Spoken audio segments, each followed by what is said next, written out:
Have you ever wondered how DIYers with different styles might upcycle the same thrift store finds?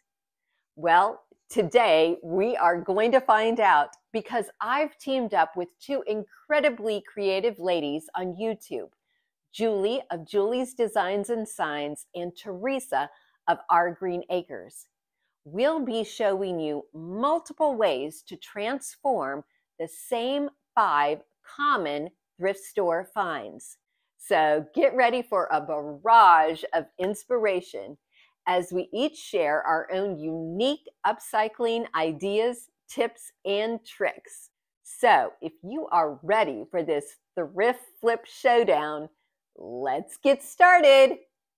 The first upcycling challenge was to use a book, and I feel like that I have done everything humanly possible with books in previous videos, but luckily I was able to come up with one more idea. I opened the book to the middle and then brushed Mod Podge over the page edges on the back half of the book. You'll see later why I didn't do this on the front half. I clamped the pages and left them to dry. Later, I applied a second coat of Mod Podge just to make sure that the pages were completely adhered together. Next, I closed and clamped the top pages of the book and drew a small square near the bottom of the front cover. I used an X-Acto knife and a metal ruler to guide my cuts, and I began cutting out that square. I flipped through the book pages so that I could cut through a few at a time until I got through all of the pages in the top half of the book. Now you'll see where I'm going with this. I grabbed a phone charger and ran the end of it through the cutout square. Then I drew lines in the center of the bottom pages and began cutting out a channel for the cord. I left about an inch along the bottom of the page. This will help those pages to stay adhered together. I chose a book that was a good size for my nightstand, but it was pretty plain. So I decided to add an IOD rub-on transfer. I was actually really surprised at how easily and perfectly the transfer adhered to the book cover. And since this book was older, I distressed the transfer with sandpaper so it would look like it had always been there.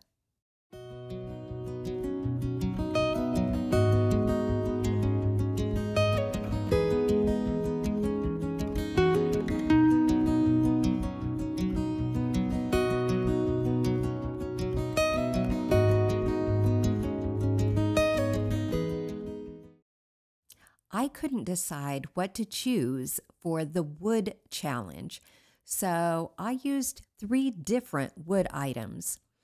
I started with this large wood plaque that I'm pretty sure was a hat rack or coat rack. I could have added some hooks, but I wanted to do something different. So first I filled all the holes with wood filler, and once the filler was dry, I sanded it smooth. Then I painted it with 2 coats of a creamy white chalk paint. When the paint was dry, I lightly distressed it with sandpaper. I had left 2 holes unfilled at the far ends of the plaque, so I used my drill to make these holes a little bit larger to hold a small wood peg. I dabbed a bit of wood glue to the ends of the wood pegs and inserted them into the holes. And then I painted the pegs to match the plaque. Since these holes were the screw holes to attach the plaque to a wall, I added 2 D-rings onto the back side. To add interest to the plain plaque, I added an IOD rub-on transfer in the center. I chose some typography because I wanted something that would coordinate with a variety of different decor, because I'm going to use this to display a small garland or banner. So I thought I'd go ahead and make a little Valentine's garland. I cut out 5 hearts from a piece of cardstock. Then I applied spray adhesive to the hearts and adhered them to the back side of some scrap fabric. Then I cut around the hearts. To dress them up, I hot glued some small rickrack around the edges. Pipe cleaners or lace around the edges would also look cute. Next, I hot glued the hearts to a strand of jute twine, evenly spacing them out and adding a few beads in between.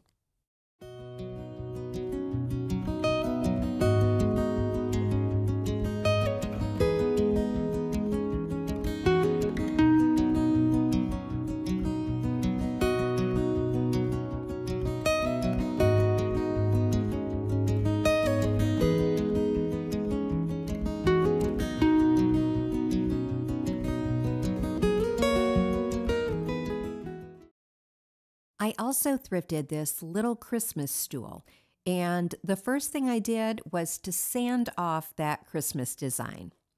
Then I painted it with 2 coats of white chalk paint. For a new design, I printed out this cute image of a sleeping cat on a piece of copy paper in a size to fit the top of the stool seat.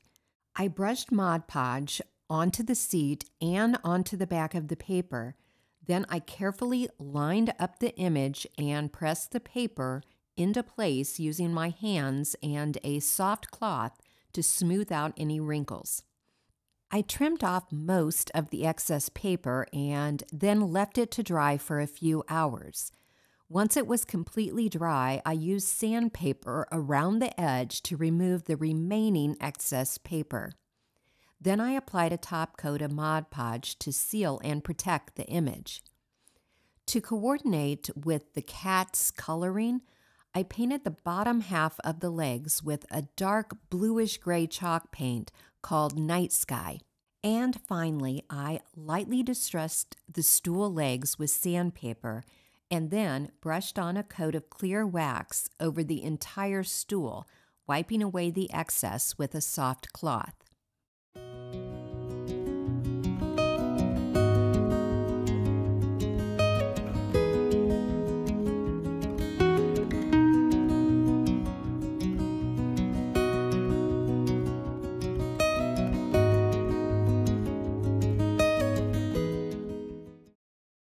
Let me take a minute to tell you about today's collaborators.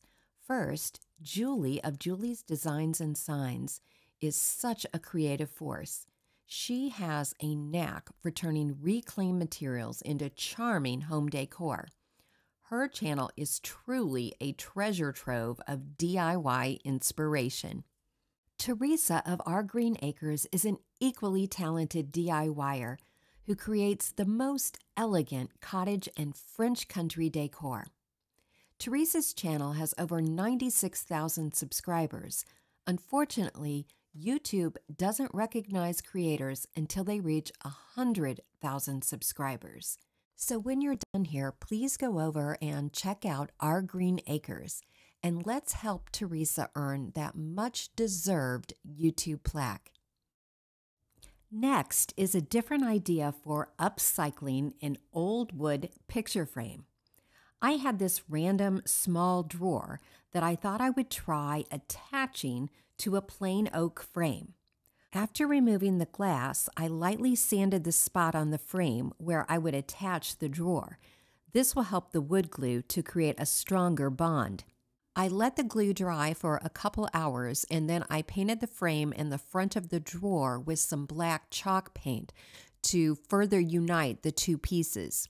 When the paint was dry, I lightly distressed the piece with sandpaper and then brushed on some antiquing wax to both seal the paint and to add some dimension to the black color. I wanted to add a rub-on transfer to the glass, and I started with a transfer of a bird in a bird cage. I wasn't going to return the frame backing, so I hot glued the glass into the frame. As I was adding the knob back on the drawer, I decided I just didn't like the bird cage. So even though I hate to waste transfers, I used a razor blade to scrape it off, and I chose a vintage-looking brown and white bird transfer instead. I like the vintage look of this one so much better. To decorate the little drawer, I added a tiny wicker basket and filled it with Spanish moss and 2 small bird eggs. I didn't want to cover up the bird on the glass, so I just added a small stem of greenery next to the basket.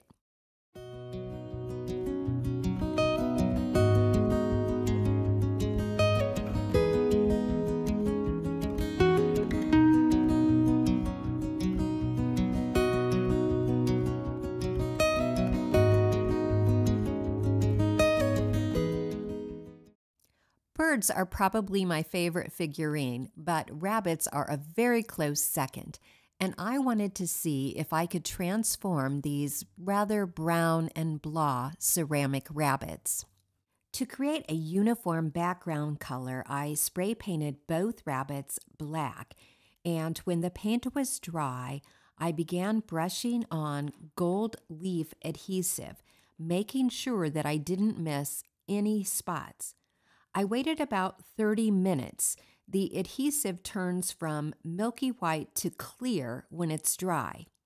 Then I just began carefully placing the gold leaf sheets onto the rabbit one at a time, using a soft brush to press the gold leaf into the adhesive and to brush away the excess gold leaf.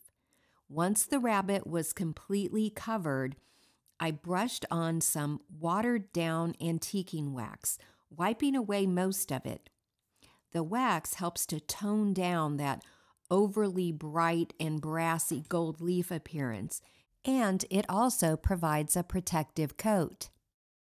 One of the rabbits had a basket on his back, and I wanted to fill it with some carrots, and the Dollar Tree carrots were the perfect size, but I just didn't think they looked dressy enough for the gold rabbit. So I unwrapped the orange yarn and then rewrapped the styrofoam carrot with some metallic-looking pipe cleaners. You just need a drop of hot glue at the start and end of each pipe cleaner to hold it in place. I also replaced the green raffia with green pipe cleaner for a more unified look. To add an embellishment to the second gold bunny, I strung a flower-shaped bead and a tiny faux pearl onto a piece of gold florist wire. I added a drop of hot glue to hold the pearl in the center of the flower. Then I twisted 3 of these bead flowers together. I drilled a small hole in the rabbit's foot using a ceramic drill bit, and I inserted the flowers, adding a drop of Gorilla Glue to hold them in place.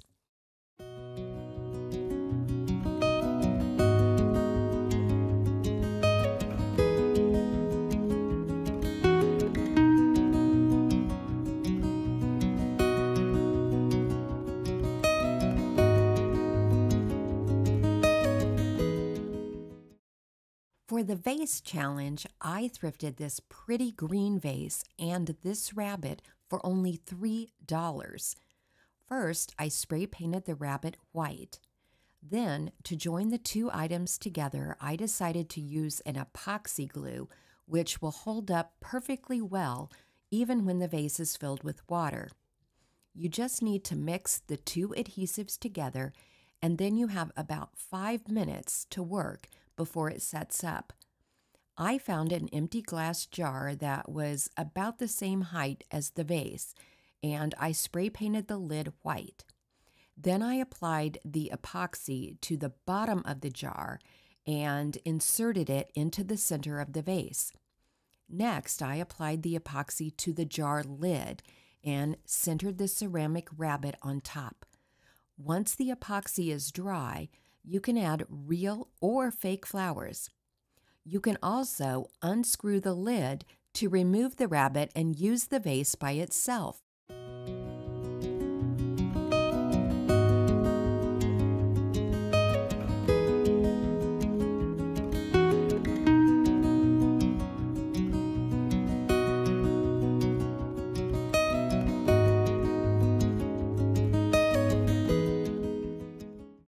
This is an old shirt of mine that I saved even after it shrunk and didn't fit because I loved the floral fabric, and today I'm going to use it. To create a flat piece of fabric to work with, you'll want to cut off the neckline and sleeves if you have them. Then cut along the side seams to open up the fabric. Then you can see just how much fabric you have to work with. I had recently thrifted this small lampshade that I wanted to recover. After making sure that I had sufficient fabric to completely cover it, I thoroughly sprayed the shade with a strong adhesive. Then, working fairly quickly, I rolled the shade over the fabric, pulling it taut.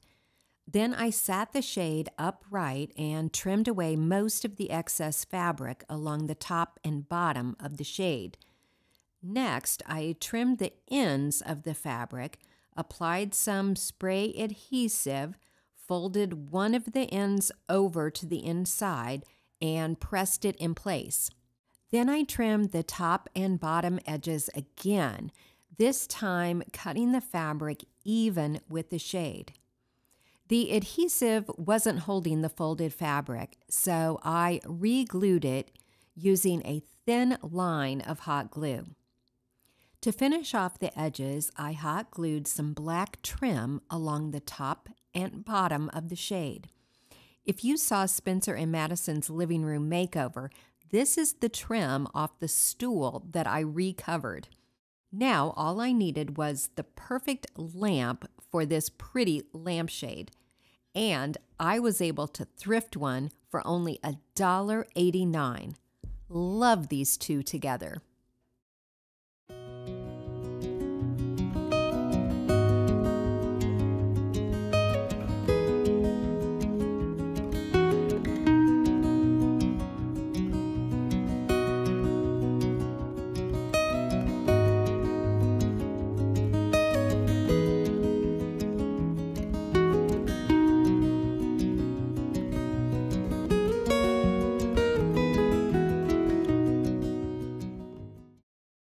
For a second vase project, I thought I would see if I could dress up this metal vase using some more fabric from that floral shirt.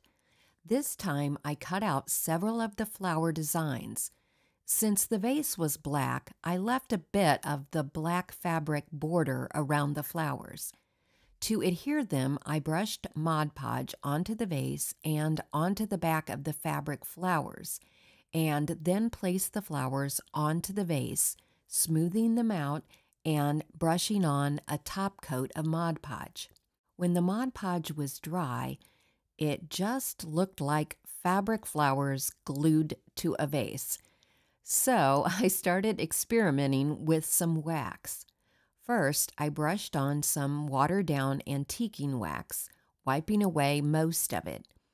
And although it was looking better, I thought it needed some white wax, which I brushed on full strength this time, and then wiped away the excess.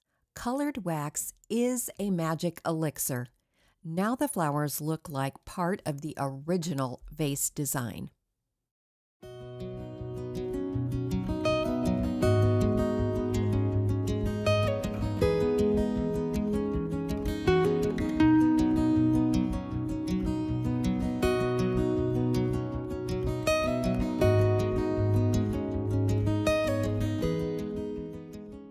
Julie and Teresa's channels are linked in the description box, so please go watch their videos to see how they upcycle these same 5 thrift store finds.